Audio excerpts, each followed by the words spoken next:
ஜீவனின் அதிபதியே சுவண்டை நித்திய ஜீவனுண்டே. நீங்கிடா அவர் அன்பையே நாடி நீ வந்திடாயோ. நீங்கிடா அவர் அன்பையே நாடி நீ வந்திடாயோ. கல்வாரி மேட்டினிலே கரங்களை விரித்தவராய் காத்துன்னை ரட்சித்திட கனிவுடன் அழைக்கிறாரே.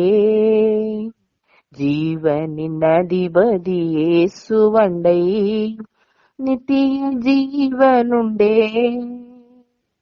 நீங்கிடாவர் அன்பையே நாடி நீ வந்திடாயோ.